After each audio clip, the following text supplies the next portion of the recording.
So back in our healthy lighting home, I'm going to look at the kitchen, living, dining room today, and just look at the key considerations when we're approaching the lighting for this space. I've put together a notional set out. So I have a kitchen island unit here. I'll have presses. We'll have low-level presses in the background here, and a counter worktop, and we'll have some presses on the pantry behind me here. This is a dining table.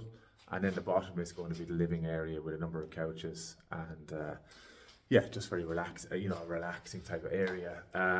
So in terms of when we're approaching spaces like this, it's really trying to understand how we're going to use the space and how we're going to use the space at different times of the day. So when we're working in the kitchen during the day or in the evening, what type of lighting do we need, to give us that function? But how does the rest of the room work while we're doing that? The same with the dining table here. When we're at Christmas or for evening meals, how do we create that intimacy, that ambience around that table, that that feels the most important part of the room, but also keep the background lighting sort of sympathetic to that. And then in the dining room or in the living space, when we're relaxing down there, how do we first of all create the ambience, the right ambience there? And then second of all, if we're doing function, like maybe we're reading or something like that, how do we do that without disturbing the rest of the atmosphere? So those are the type of things we're thinking about. And the interrelationship's a really big one, So let's say we're reading down here, we've got great ambience. How does the rest of the room look? How does the kitchen look? Is it a dark hole? It would be very uncomfortable if it was. But do we have some lovely low-level lighting down there, or the functional lighting on? It's having that consideration, and the same when we're down in the kitchen. How do we look down here in the living space?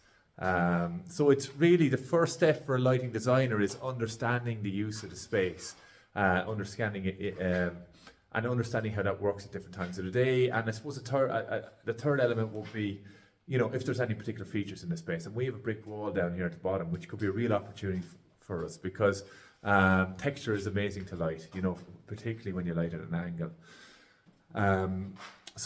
Those are the key considerations, but we need to do that now in a healthy lighting context. So we need to be mindful in terms of how we're approaching this and the different lighting elements we're building in, to give us the dynamics that we want and the functions that we want, but that those are giving us the right signals for our biology at the right times of the day. So we're getting, no blue wavelengths in the evening, very warm color temperatures, that we're getting lighting from a lower level, that we're getting flicker-free lighting. All of that needs to be considered. And then during the day, look, we have a fantastically daylit space here, which is part of, I suppose the vision in terms of daylight during the day is the best light source you can get, So hopefully, that will really help from a circadian perspective as well. So those are the key considerations for the kitchen, living, dining room, and certainly our considerations as we approach our healthy lighting, kitchen, living, dining.